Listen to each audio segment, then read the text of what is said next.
What's good with it? It's your boy, Simon Phoenix. This is Shots Fired. What up, what up, what up? So, let me start off with my apologies. Sorry, I took Father's Day off. My bag. I needed that time. And I forgot to post the information. So, I apologize for those people who were looking for a show. My bad. That being said, I was like, damn, what am I going to do for a show? Who am I going to bring on? I've been calling cats, doing the hard labor work of running around trying to get it figured out. And I just didn't know who to pull. So I reached in my magic bag. I was like, I need somebody who a hip hop head. I like to have a hip hop head conversation. So I was like, damn, who fit the criteria? Who can I have on the show? And I said, bingo. I know exactly who to get. Without further ado, DJ Ill One is in the building. What up, bro? What's going on, good people? We are happy to have you two at the show. So we're going to show you your love off jump. I'm going to make sure you get your flowers while you can still smell them joints. I don't want cats saying I be treating people wrong. You know how it go. So I bring you on because I had some nosy people questions I wanted to ask. And I know that you are involved in a lot of shit. You're a busy man. Yeah, I try to be. I try to stay busy. Bro, you're the only person I know that's a DJ that's like, hey, man, I'm DJing down at the local rib spot. Bro, I'm DJing at the park. Bro, I got a wedding to do. Bro, I'm at Dante Mama house in the backyard. They doing kibasas. DJ Ill One. Then I turn around. I'm like, damn, DJ Ill One, what you got going on? You're like, oh, bro, I'm down at the bridge downtown DJing house music. This is what I do. I'm like, this dude everywhere. Yeah, I try to be, you know. Yeah, try to be ain't the word. Like, you like the James Brown of DJs right now. You're the hardest working DJ in the city. Only person I know working harder than you, maybe DJ Blaze. DJ Blaze is like, man, I will pull up and DJ from my car if you need it. Yo, Blaze is out here. Shout out to my man DJ Blaze. Shout out DJ Blaze. So, that being said, if you're such a hard working DJ, you're always busy, it is an honor to have you on the show.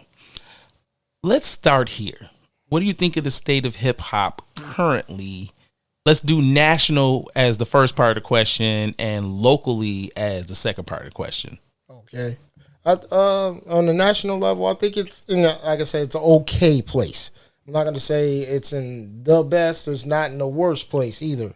The money is definitely there. The youth they're trying to take it to another level, and they're doing some interesting things, but also they're doing some things that not so interesting. But in the whole, I say it's in an okay space nationally.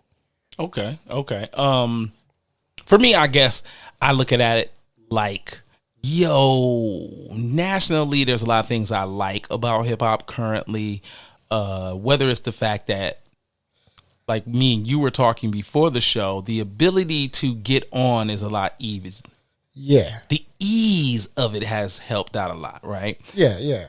Just from what me and you are doing right now, this could not have been done 20 years ago. Oh, no. So technology has made it such an easy thing for a hardworking artist to put out good shit. Yeah, I think because of technology now, I don't think I would have been able to be as creative as I am now then, because back then we were trying to come up on equipment, and we're trying to, we had to this drum machine costs about so many thousand, so you're trying to save up for that, or studio time costs this, that, and the third. So, it was about money, and a lot of times it was money you didn't have. But I think what it really was is the lack of ability to do without the money, right? Right. Like right now, you as a teenager could say, I want to get into hip hop. You can go and get you a $90 tablet, find a program and play with that program until you have it mastered where you're making decent beats where you can play them for other people and they're like, oh, that's nice. Exactly. And you like, I'm making this on some trash. And you, every level of technology that you can touch on, you get better and better and better. So when you finally touch on the right stuff, the stuff that's really meant for this, you excellent at it. Where we had to chase down the same equipment or maybe a step under what the professionals were using. Yeah, if we were lucky, we knew somebody that had a MPC or SP1200 or just a set of turntables and a mixer. If we were lucky. Right. You know, and then on top of that, you couldn't just go over there and just start messing with stuff. You had to learn how to use it if they were willing to teach you. You know, other than that, you were just trying to mess around with whatever drum machine, whatever sampler, whatever you could get your hands on. But nowadays, because like we all know about FL Studio. Yeah. Which that changed the game dramatically when people started using it in the way where you made music that sound like what the professionals were doing. Because it's been out for a long time. And then when you see the program, you're like, oh, nah, this ain't nothing. But then when brothers and sisters were learning how to sample into it and making beats that sound like something that you would hear like on a mix show with other major hip-hop, then it changed the game. Matter of fact, it had a lot of professionals who were using all this equipment, these $5,000 machines. It made them go and check that out. So they were on laptops using FL Studio, learning how to downsize their workflow and their stations and stuff like that, and coming up with creative stuff. So whatever youth who were starting to use that and starting using it in a professional way, they changed the game like that. Well, I'm gonna say to you, Pro Tools changed the game. Oh, Pro Tools changed it. They changed music, period. Like Pro Tools was the door opener for, I can get a program that is supposed to be the industry standard. So what everybody else is using, yes, I can use that as a regular person. Exactly. And that made it so you could be at home, record your music, get everything done, shoot it in an MP3. Jermaine Dupri hear your song and say, yo, I like that. I like how you rapped on it. I would love for it to have this, this, and this on it. I think it could be a hit. You can email him back and say, well, I could do that today and then send it to you if you like in a program so you can mess with it if you want to work out a deal. And Jermaine say, yeah, let's do all of that. His next question is going to be, are you using Pro Tools? And when you can say yes, then it's like you in the same room with him. Right. It's like you can send me that file. I can dump it into my Pro Tools. And I could put finishing touches on it. Exactly. Yeah. So definitely when it came to recording, Pro Tools changed everything because all you needed was a computer that was powerful enough. You didn't need to go to a studio with 64 tracks because it was all in your computer. So that changed everything. And then on top of that, like you said, with using your email and all that stuff, you were sending files halfway across the world. Well, it just made everybody accessible. Yeah. And so I think that current hip hop is reaping the benefits of that from a business structure format. Yes. Meaning that as artists can go out and then use this ability to operate with other artists at their level and make songs with people all over the world. I think the dynamic that's bad about it has always been bad about it. And I think it's just the fact that at the top, when we discuss gatekeepers, I would say there's good gatekeepers, and bad gatekeepers. The good gatekeepers are the people who follow the rules of whatever the said thing is supposed to be to keep people from destroying the essence of what it is. Right. So we're talking about hip hop. A bad gatekeeper of hip hop would be someone that says, I want to only push people that are sexually the norm. Mm-hmm. I want to only push people that are going to be as gangster as humanly possible. And I only want to push people that can be a sex symbol in some shape, form, or fashion. For a lot of us who love hip hop, we're going to be like, that's bad gatekeeping. That hip hop is supposed to be stood on the facts of you can really rap. Right.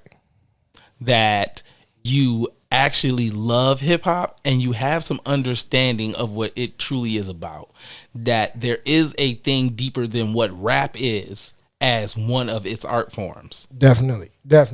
Yeah. So, and another thing to the bad gatekeepers, is like they're keeping the knowledge. They're keeping the knowledge that could help, aspiring artists really thrive in in this business. But of course, if you have all the information and you keep it for yourself, what happens? People got to come to you for it. Well, you can manipulate the information so you can get the money. Exactly, because that's what it comes out. It's business. It's business. It's music. It's business. Because Right. here's the thing, bro. Like, me and you both know, like, there's love when that's your man's. There's love when that's your family. There's love because they came from your city, right? Right. A lot of people will place love on those things and they'll be good with it. When it comes to a business person, if Puffy meet me, then in my mind, I have to know that Puffy is that he's going to fuck me at some point. How do I want to be fucked?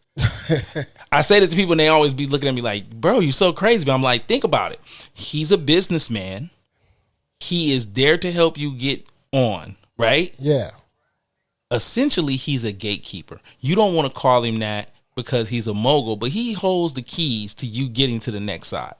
Now, if you don't know the proper information, right? So you don't know how deals are structured. You don't understand the point system. You don't make beats. Yeah. You're coming naked. You just walk in, you don't got nothing to offer, but you're like, I could rap and I got a pretty smile, right? Yeah. He's going to give you a standard deal. The standard deal is going to fuck you. By the time you figure it out, you're going to be on your second album, which turns into the album that most record labels who are majors don't want to put the work into. They'll put the work into busting you open. They'll get to put the work into making you a household name. The second album will be the poor promotion. And if you look at it through history, you got a point. If you look at it through history, Yeah, through history, a lot of times our artists will come out first album banging them. Got all the features you want to hear, is good production, everything you want. Second album, you barely heard about it. You seen one little commercial. You heard one video. It wasn't no hard push. The Right. third album, if the person is loved or they move to a new label, is a hard album. They back to where you like them.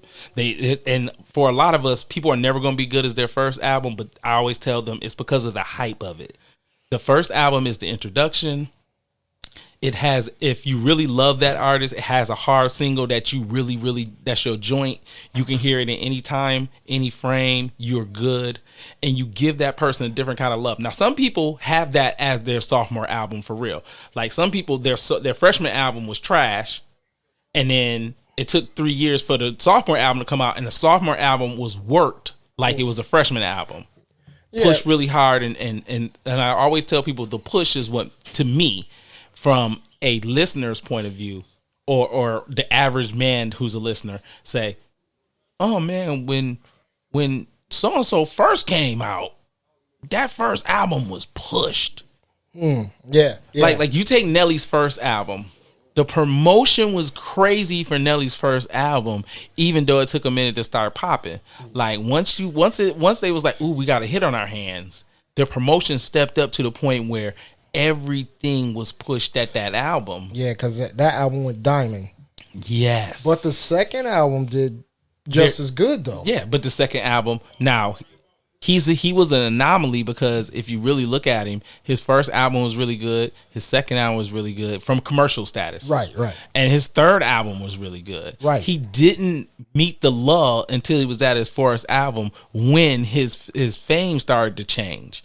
And his ability to make girl-friendly hits was changed up by how society and you've looked at girl-friendly hits. Yeah.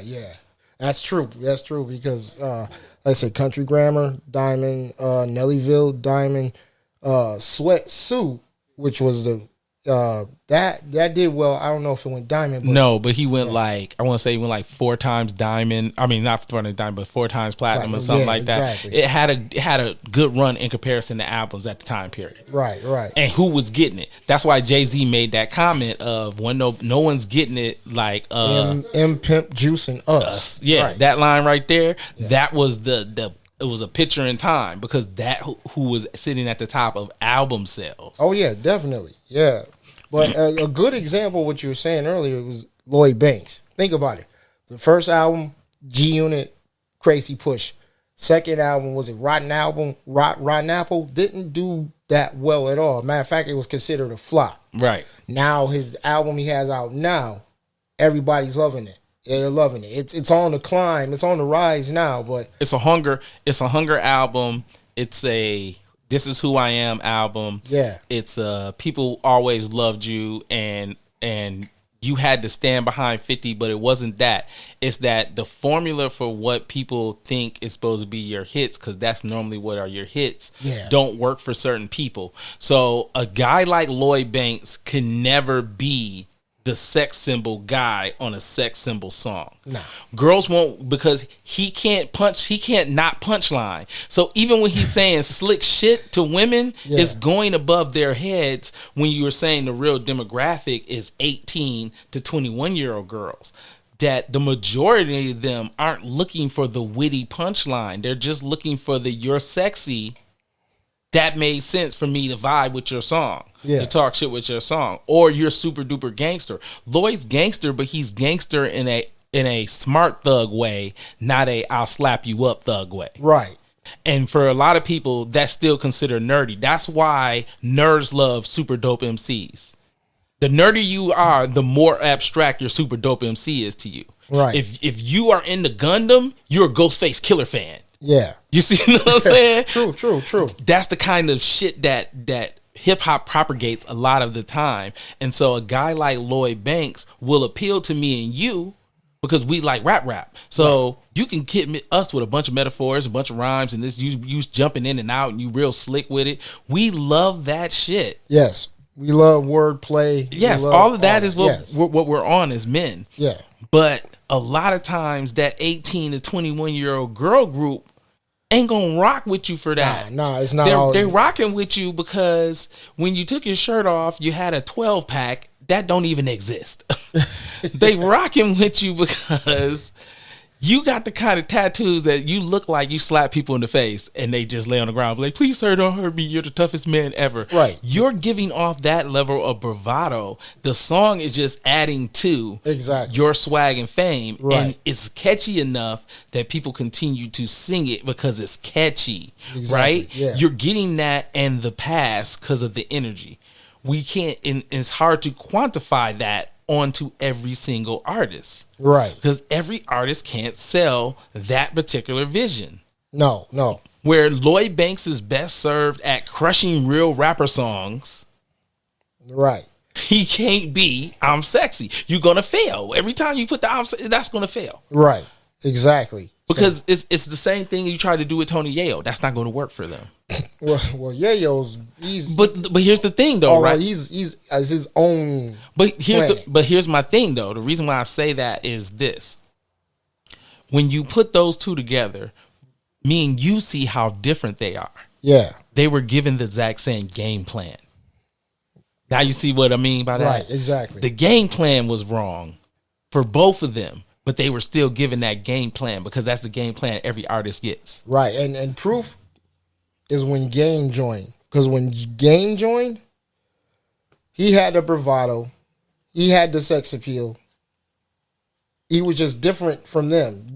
Came from a different place, all that. Everybody was different. It worked for him. Young Buck, same thing. Yeah, Young Buck. Yeah, but Game, he was the one to stand out. He was standing next to 50 compared with when it comes to sales and all like that. He had the better corny hit too. And when I say corny hit, I'm not dissing the song. I'm just saying that it was such in the pocket that everyone could understand it. Catchy as hell that it falls into corny without being corny. Right. So that particular song and him being West Coast with East Coast rappers that made it dope. Yeah. And then you had a good project. Oh yeah. But that single pushed harder than everything else. Like if you take Lloyd Banks' hard hitting single, doesn't compare to the Game's hard hitting single from both of their freshman projects. Yeah. Doesn't compare. Right. So nah, man. It's a lot of times it's the plan that they use. It just doesn't work. Right. That plan's not gonna work. So how about this? We kicked it off, did that part of hip hop, got off into a little rant on why things don't work at the top of the stream. Yeah. So now let's talk about the bottom of the stream, local hip hop. I like our scene. I like it a lot.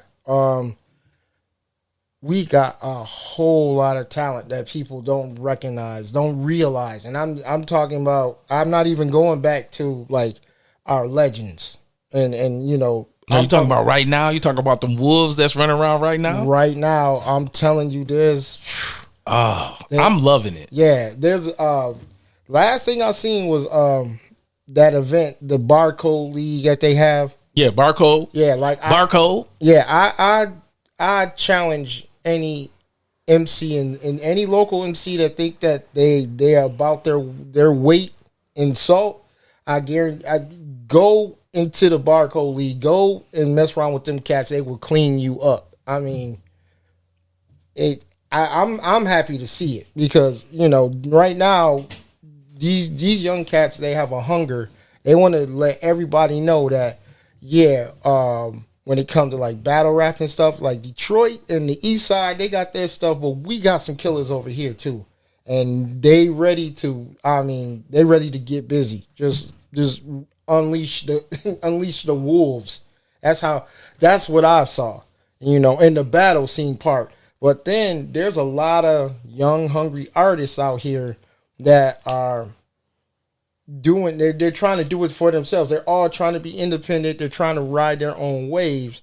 Now, of course, we got some that sound like other shit. But then, but still, there's some creative artists here that we got. Definitely. Yeah. So I'm loving the scene. So I'm in support of it all. I'm going to say to you this. Man, I don't even know how to do it. I'm going to do it like this. Shout out to everybody that came on the show for Simon Phoenix, Shots Fired, all the rappers. You already know where y'all stand with me. That being said, because I've had Barcode, because I've had Alfie the Great on the show. Right. I'm going to say this. Those are wolves that I'm personally kept an eye on for a long time and been watching it propagate to get to where it is now, where I'm like, I told you so. Oh yeah. But you know how it is. Sometimes you gotta bubble quiet. You got you know. I'm not mad because they come from the genetic structure of gun rule MCs, old school rap, spitting in garages, spitting on corners, the whole nine. I love them. I've been to more than one event. Yeah. I keep seeing the same thing. I love to see rappers battle. I'm old school. I would love for them to just be like, we got a freestyle battle league too, just because we want to see what y'all want to do off the top of the dome in the building and the place to be. We'd love to see that one take it. Can you spit on this level? I'd love to see that. But outside of that, they're crushing the game. Yeah. Then when I think of people who have songs and music out right now, I'm just in love with the amount of good material that's in the street. Whether I'm listening to Alfie the Great's project. Oh, they're very dope. Banging them. Yes. Now you give me a project. I'll come back. You already know. Give me. I'm going to say it, but you already know. Ranru, that God's Kitchen 1984, Ranru Troy Caesar. When I heard it, that was it. I got to hear it early. I was like, man, that one of the best projects coming out of the city right now.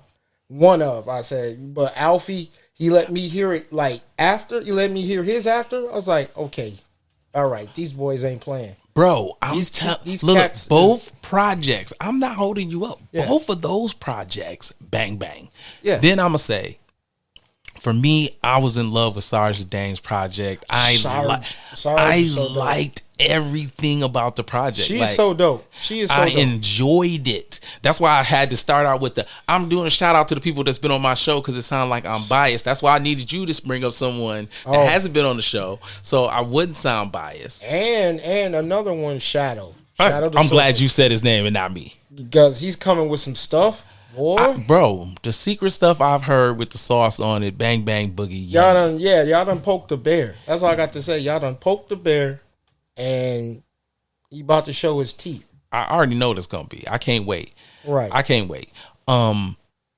Just in a general sense, right now, Grand Rapids as a city, a.k.a. Gunroo, Michigan, I have been watching the local scene of what's been going on, and there are several people outside of who we've named that are bubbling and cooking in the pot right now. Oh, yeah. And they're about to pop. And I'm not going to say too much because their project's not done. I'm just watching people finish their projects that are about to bang cats over the head. Oh, yeah. I don't know what it is, but I think people are taking their time and they're really not coming out with nothing until they are like dead set, like dead sure that this is going to do something. So it's like cats are in the lab and they stay in the lab and I haven't heard much foolishness coming out. Like just we putting this out, This is what these cats are taking their time, and like I said, they getting ready to bang people over the head with their work. And I'm glad to see it. I'm glad to see it that more quality work is coming up out of the city. More quality work. I can agree to that.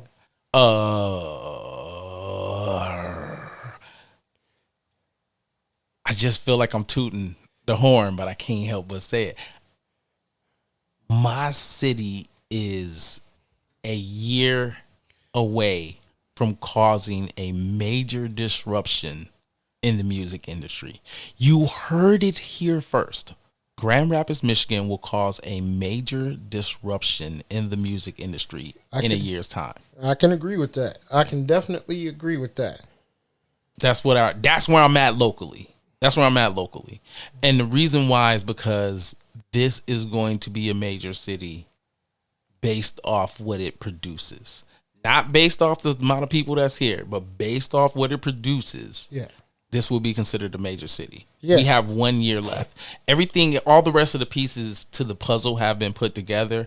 Now it's time for Grand Rapids to produce 5 to 6 artists back to back to back to claim it. And I just see it happening. I can see that. That's just my thing. Yeah. So how about this? We're going to slide up out of here for a little commercial break, and then we will be right back.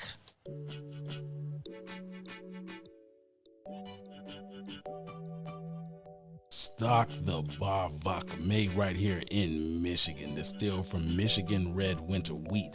The red winter wheat provides this drink with one of the smoothest flavors known to man. Stock the Bar Vodka, premium quality.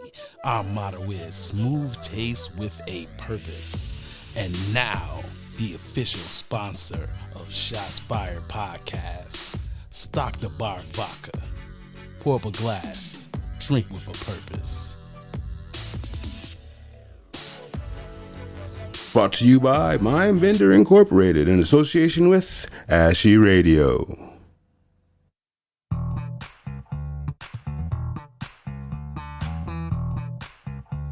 Hey!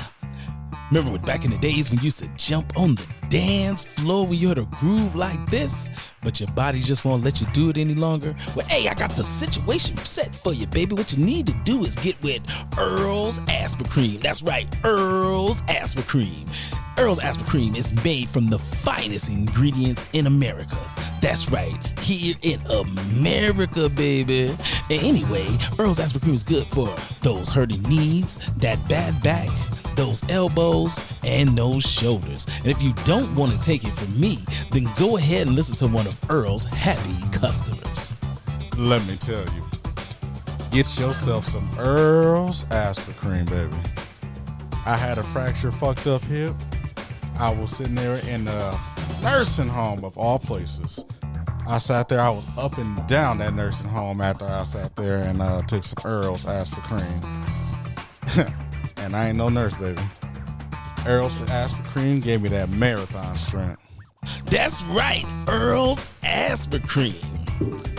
Side effects may include bigger balls, increased sex drive, harder erection, larger semen release, growth of facial hair, slide while you're walking, and a strong pullout game. That's right, baby. Earl's Aspercreme, here to help you get your groove back. Welcome back to Shots Fired with Simon Phoenix. Yo! So, back at it. Now, let me ask you this, because I heard through the grapevine y'all had something going on. I didn't get a chance to make it. And I don't want to say the website's name wrong, but I know you guys had a meet and greet and all of that. So what is that, and can we talk about it? Okay, yeah, it's a hip hop site. Now, here's the thing: we have 3 names. And what we're doing is we're letting the public pick the name. Okay. You go to the site, and then you can vote on it. Matter of fact, it's a survey pretty much as we go through, but the site is through survey.app.do, but the names that we have are GrandRapHipHop.org. That's one name. GunRuHipHop.org. And the third one escapes me right now, but but there's 3 names to pick You'll from. find it when you get there. Yeah, pretty much. but this site is mainly a hip hop directory. So for all the local acts in the city, if you are looking to, let's say you're looking to throw a show and you want some acts to come, you can go to this site and it'll give you a directory of the artists. It'll give you the names. It'll give you the sites that they have music on. It'll give you their number. You can talk to their management, all that. It's just a directory. And if you want to add your name to the directory and your group or whatever, you can. It's pretty simple, but mainly, and with that, it was started by my man Monk Mateus. He had the idea to do that, and with that, it kind of took him down a rabbit hole. So with that, he has album reviews. He has interviews with artists present and the past, the Grand Rapids Hip Hop, all Grand Rapids Hip Hop. Then on top of that, me, him, we have mixes that we've done of Grand Rapids Hip Hop artists, all Grand Rapids Hip Hop artists. We've done so far 3, but there's so much more to go. We got so much music in this city, new and old. You wouldn't even believe it. So you're going to keep seeing those mixes on there on the website as well. But so the whatever name is chosen, that would be the name of it right now. So we're going through that phase where you can go on and vote, you know. Okay.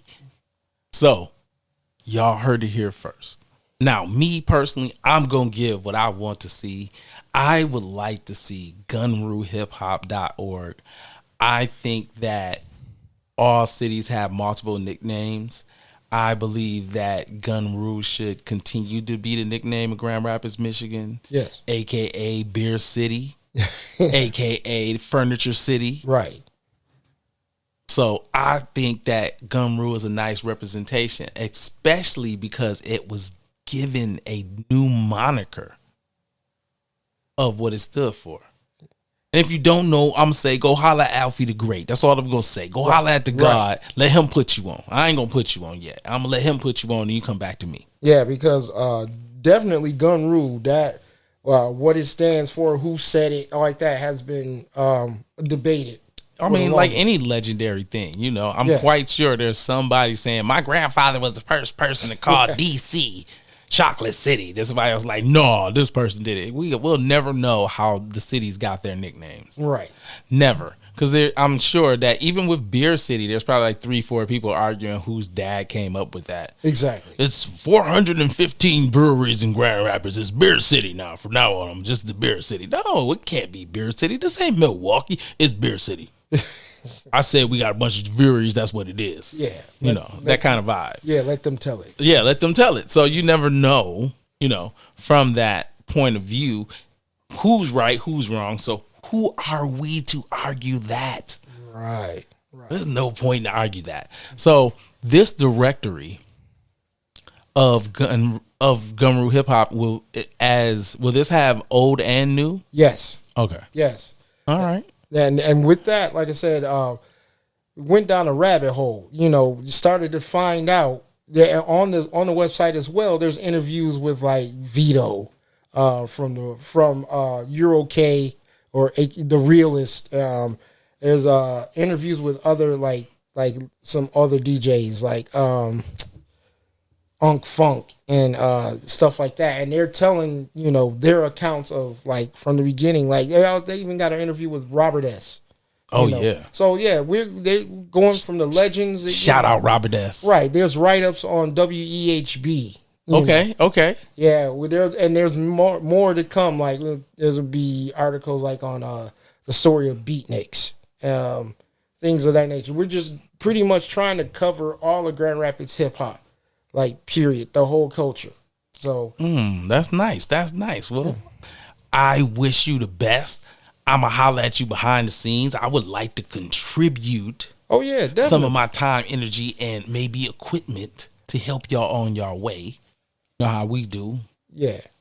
So I'm impressed. Like, I didn't know it was that. I was waiting to get you in the hot seat to ask all what it was. I had heard bits and pieces, but I wasn't for sure what was really going on. So that's really, really dope. So for all the artists that came on my show, make sure that you hit me up so I can send you to DJ Ill One and then get you on the directory.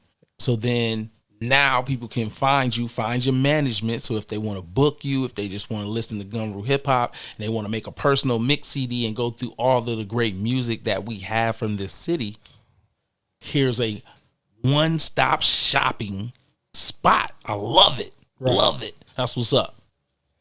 So now I got some other shit to ask you. Ain't got nothing to do with hip hop. Okay, shoot. This when we get into our left field questions. Dun dun dun dun. Left field questions. So, you being a middle-aged black guy, love of hip hop, like gym shoes, you love to be fly. Every time I see you step out the house, you rocking some ill shit. I'll be looking at your swag, be like, this nigga's out of control. His kicks match his hat. His hat is exclusive. This guy is buttery. You know what I'm saying? You gotta throw compliments at cats like that. Like, butter, yes, nigga. You ever seen buttery? That mean that nigga glistening with fantasticness. Watch what you do. Now, that being said, all jokes aside, right? Left field question is this. What do you think about Love Currently and Red Pill?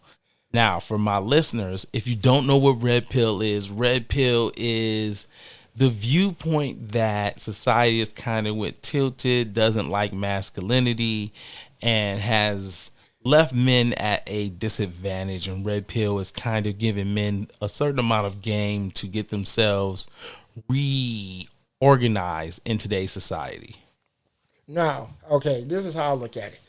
I think Red Pill is needed, to an extent. Me personally, I never felt that my masculinity was in trouble. For the simple fact, if you are a man, be a man. That's it.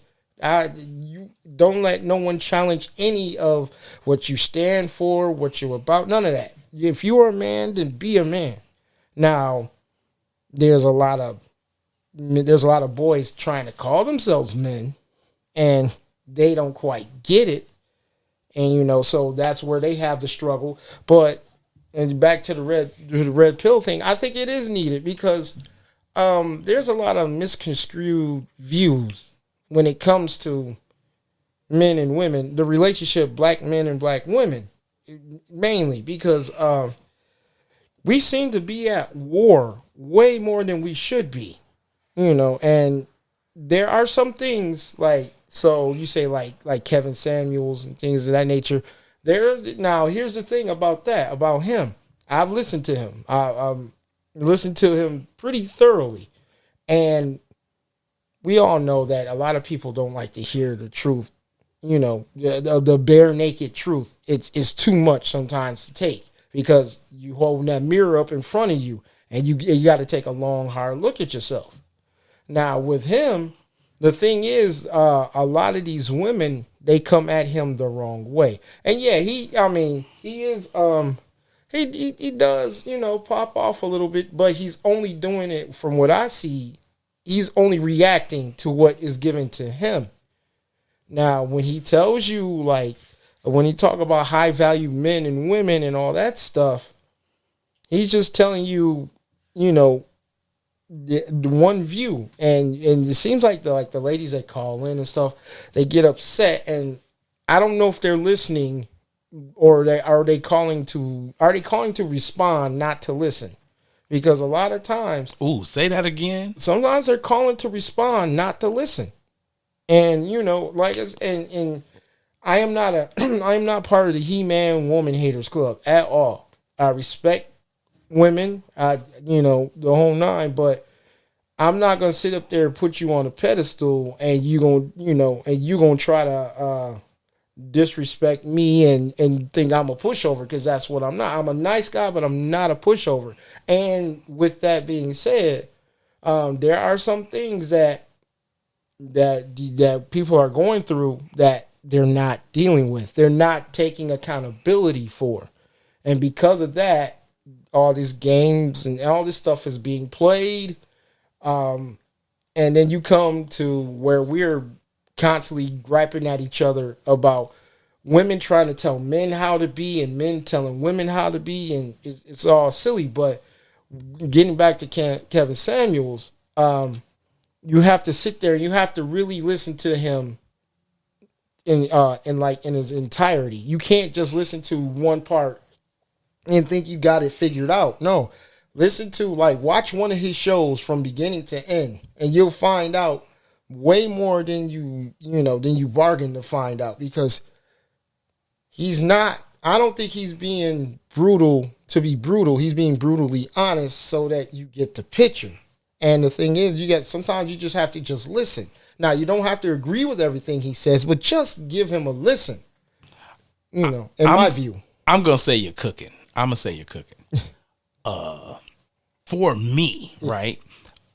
I have been a male that has been preaching a lot of this well before Kevin Samuels. And I always viewed it from the point of, ladies, a lot of the time, men aren't against you.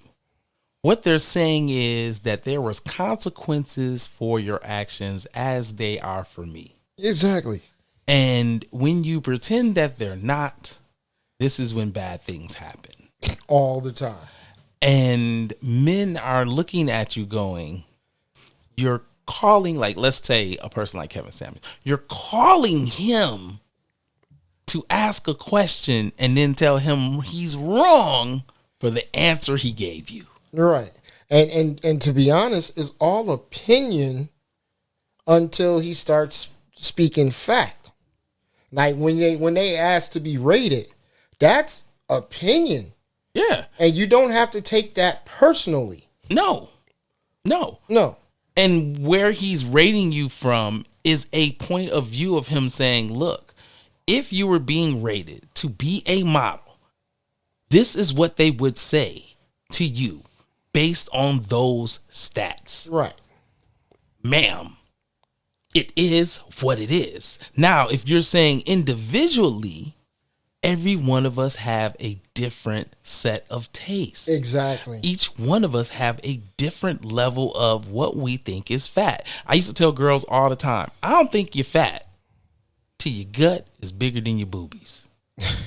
That's when I feel like, you the past it. You Right. fluffy now. You built awkward. Hey, ain't nothing wrong with thick. And Yeah. there's a difference. Exactly. Right. There's a difference. And I think that a lot of the times these women hear these clips of these men and their views, and then they want to react based off of they're upset because they're like, well, the men that I have met are like this. And then men are looking at you like, you've not dated all of us. Exactly. You know, Exactly. if you're telling me that there's 15 million, 16 million black people, out of that is 6 million blacks. And on average, we make 40 bands a year. That's the average. Yeah. That's where we at. We're in the mid. When you look that up and you say, well we're not bums and dirt bags. Every community has them. The problem is in Black America, y'all put the spotlight on them all the time. Yeah. It's just like that one stat they used to have. Like they said, there's a lot more men in prison than it is in college. That's not true. That's not true. It's all been turned around. If it was at one time, it's not anymore. Exactly. Right. So it's like, this is my thing about statistics. It's like they said, how they always say that numbers don't lie. Yes, they do, because it depends on who's doing the numbers. Well, I'm one of those black guys that say, you are exactly right. That's why I get my statistics from blackpeople.com. Yes. So therefore, if you go to a white supremacist site and they have statistics on black people, it's going to look very different than. Or if you're watching a show and they give you statistics and you have to read the bottom where they say the statistics were taken from this time period to this time period. Yeah. That gives you a better understanding. That means that it was during this said period. Right. And we all know times change. Exactly. So, it's interesting. I think that what's going on with love, relationships, Kevin Samuels, red pill, blue pill, the whole nine, is really the misunderstanding of the black male. When you're just talking about us, right? As black males. I asked you that question because I know you're a good black man. Thank you. I'm just saying, I know you're not a dirtbag. I know that you're kind to women. I know that you're not a pushover. I know these things about you, so I can ask you a question of that level and know that I'm going to get an answer that was thoughtful. That being said, for me, right, looking at the situation, I've always thought like black men are misunderstood, especially those of us who happen to be in the middle of the road. That it's hard enough to be a black male in society when you're really at the bottom, and then people will pretend like they're at the bottom for sympathy when you're the person at the bottom looking at them all the time going, no, bro, you don't know what it's like to walk into an elevator and watch somebody clutch their purse. Right. Like, even if I beat you up and took the purse, where I'm going? We in the elevator, stupid. Exactly. Or you in a car, they in a car, and they lock their doors. You on the street, though. Right. I'm going to jump out of my vehicle. It's just me. I'm going to jump out of my vehicle to beat you up and take your stuff? At the red light? No. Come on, man. You tripping. Exactly. That level of weird behavior happens to black men their whole life, their whole existence, that you are going through something that no one else, even the black woman, doesn't totally understand. And because of that, when you're the guy in the middle of the road and you add that on top of it, that I'm not rich, I'm not super sexy, I don't have a flashy car, I don't have a flashy house, you're not doing none of that, you just maintaining, keeping your head above water. Right. When you're that guy and you're being overlooked by almost all the women, because they're trying to get to the ballers. They're trying to get to the hustlers. They're trying to get to those that they think have the money, and they overlook you, or they look down on you as if it's not sexy for you to be a bus driver. But also we also have to look at this. What are the ages of the women that you're going for? Where, like, what are the ages? Where do you meet them? You know, what are they about? Just because, see, the thing is, a lot of these guys talk about those women that are chasing that, and I tend to find that they're the younger women. Well, I'll be honest with you. There's a reason. In our demographic and where we live is different. Yes. This is a weird microcosm here. So we have different set of rules than the rest of the world. But if you move to a place like Miami, right? Yeah. Or you move to a bigger city like Chicago, New York, LA, anywhere that is a large metropolitan, then the bottleneck of women chasing the top percentage of men, that 15% of men, is way higher than it would be here. Yeah. The reason why it's not like that here is because we don't have a pool for them to try to get into. So if you're not into dope dealers, right? We're Right. middle America. And because we don't have a professional basketball team, baseball team, none of those things. Exactly. Yeah. We don't have a major record label, anything like that, where you have 7 to 8 millionaire black men, Yeah. or 7 to 8 really, really high earners that the average woman would know about. Because we don't have that, then that bottleneck for the top guys isn't the same. Right. That Because- middle row women will take you at 60 bands here based on if you have your life together. Well, yeah, because we're not a metropolis at all. Right, exactly. We're under 1 million people. Like you said, our industries are different. Like we got the medical field and things of that nature. Right. You know, we're the home of Medical Mile. Right. We're more of a plateau for middle of the road Yeah, like- people anyway. Yeah, not even middle class, but like working class people. But yeah, well, I mean, this is really middle class. Like they tell you, like 40 bands is bottom middle class. That from 40 bands a year, a person could go and get them $150,000 house with a mortgage, and you know, say be middle of the road. And in Michigan, you get a lot of house for that $150,000. Yeah, that's true. That's true. So you're doing better than a lot of people in a lot of places. This is in a lot of ways, this is a good place to be. It's just not a major metropolis. Right. And so since there's no high caliber guys, that pooling is different. Yeah, and then on the dating part, like I've been saying, the dating pool has pee in it.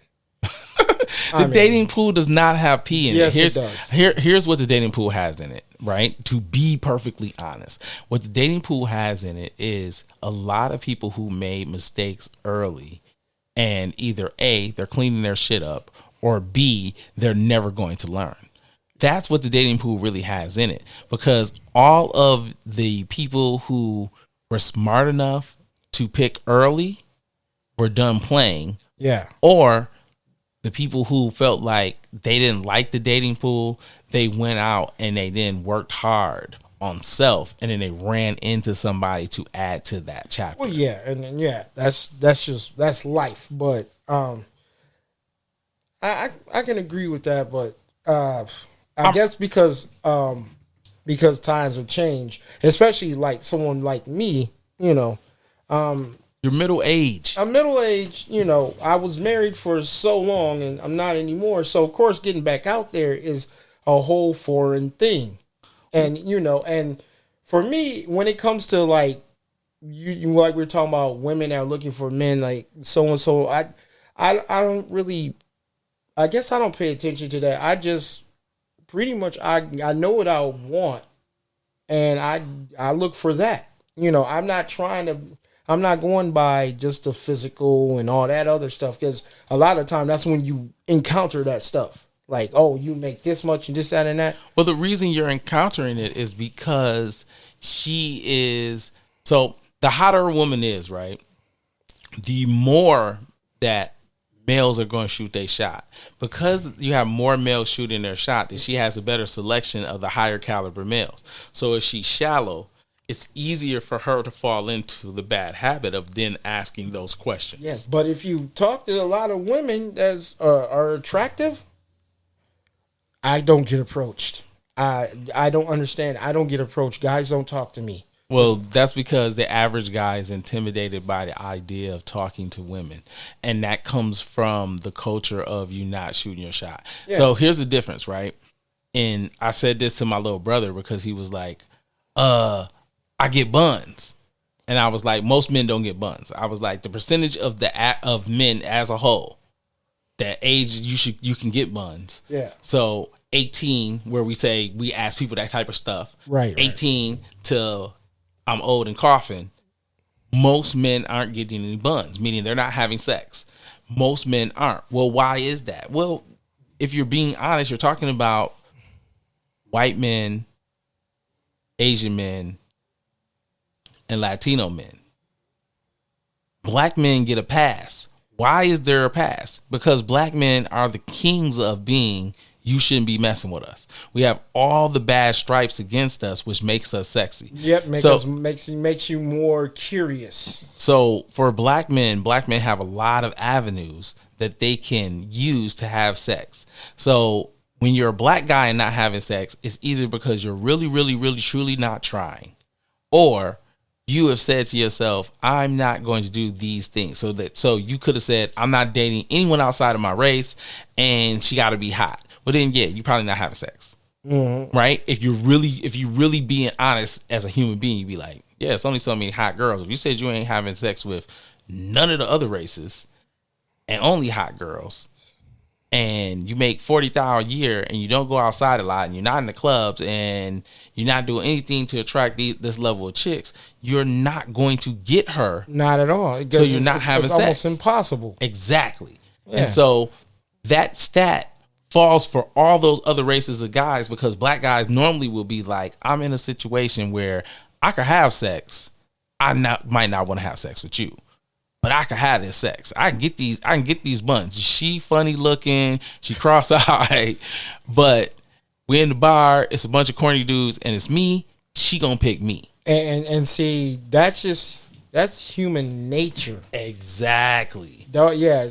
Because women always talk about how we'll sleep with anything, and not so much. Not so much. But what it is that if you don't have sex after a long time, right? Yeah. If you've been striking out, and then it turns into you go hang out with your homeboy, it's a good bar night, y'all feeling good, you done had drinks, and then the chick that you normally wouldn't shoot your shot at, she frumpy. Let's say that. Let's say she's not fat, she's just frumpy. She's not your type.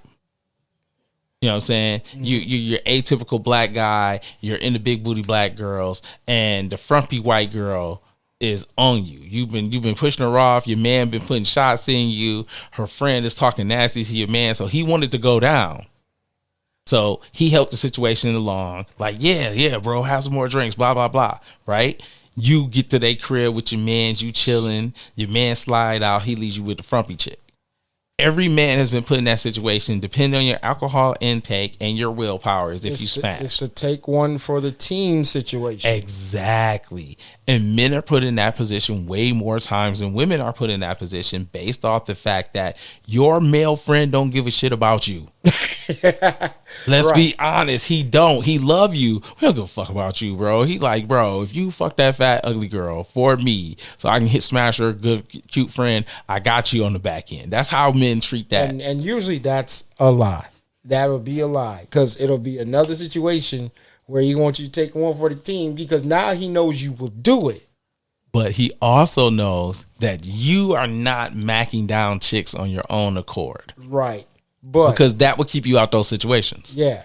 Because no, you can sit there and have a nice conversation, but get off me, you devil. No. Back up off me. No, that's not what I want. Exactly. Nah.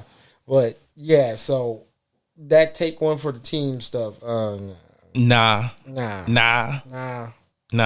So I would tell you.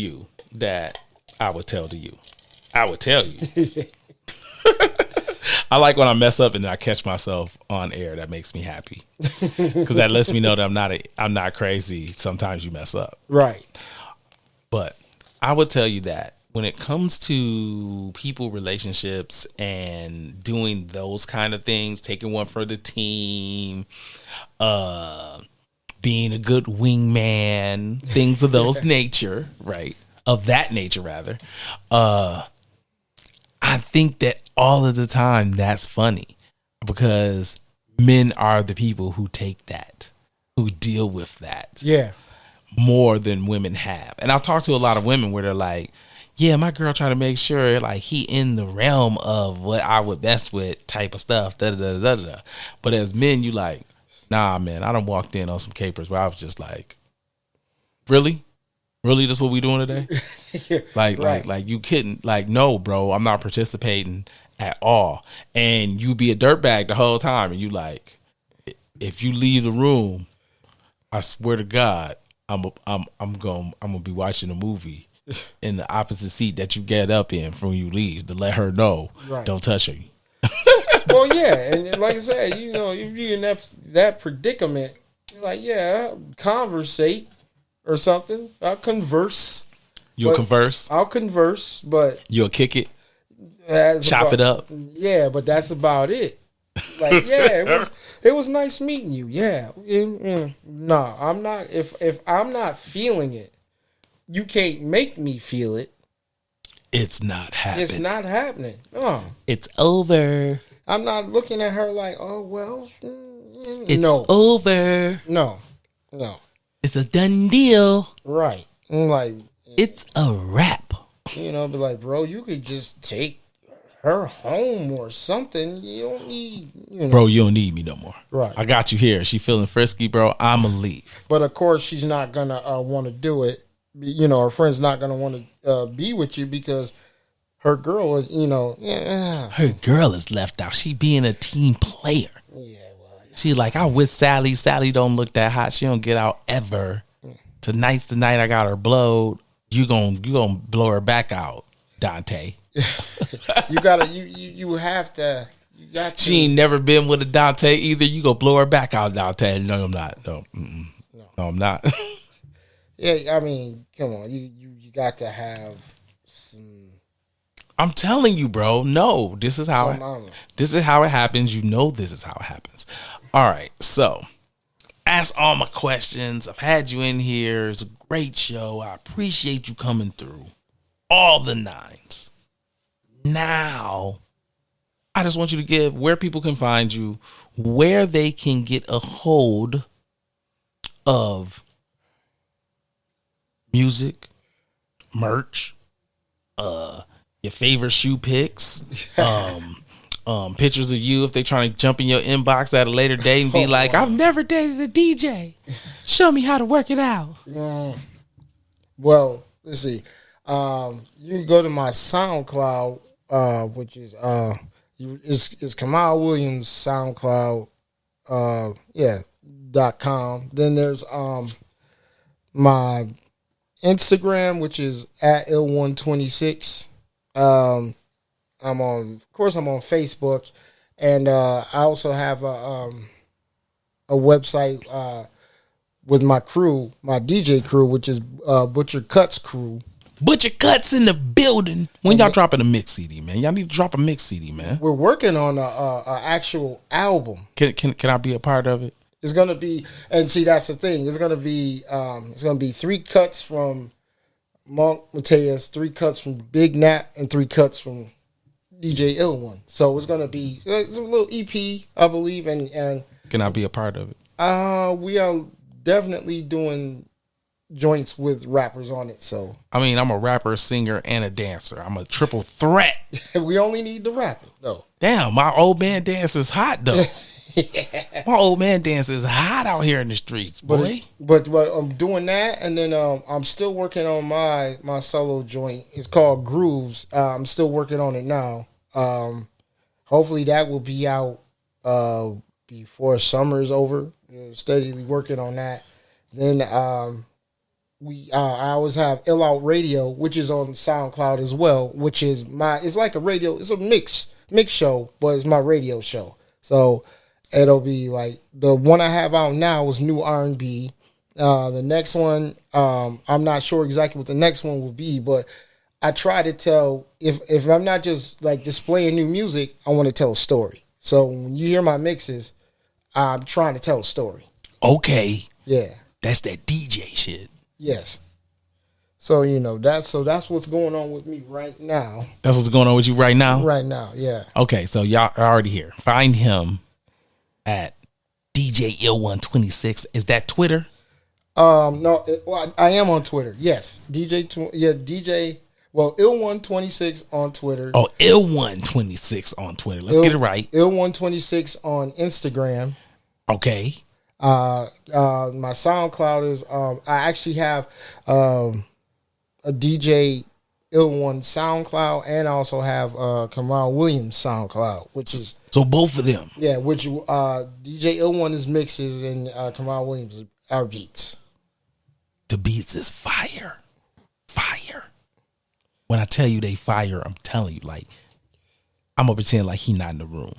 For me, he is the premier of Grand Rapids, Michigan. Do you understand me? The man has fire. His beats is dope. I should have told him to bring a beat for me so I could play it. Oh, I got you. Oh, and also this this weekend, AOTA, there's the jump off beat battle.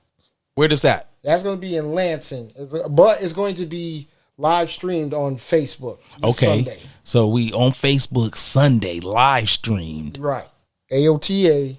AOTA. At their page was the AOTA jump off beat battle. Okay, you in it? Yes.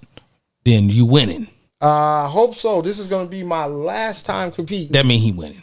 That mean he winning. He look. Let me speak for him. He coming for motherfuckers' heads. He coming for your heads. He dropping the hot shit. It is what it is. If you got a problem with it, I suggest you cry to your mama. She the only person that care. Real talk. I got you, bro. I know you humble. I tell everybody they come on the show, they be humble.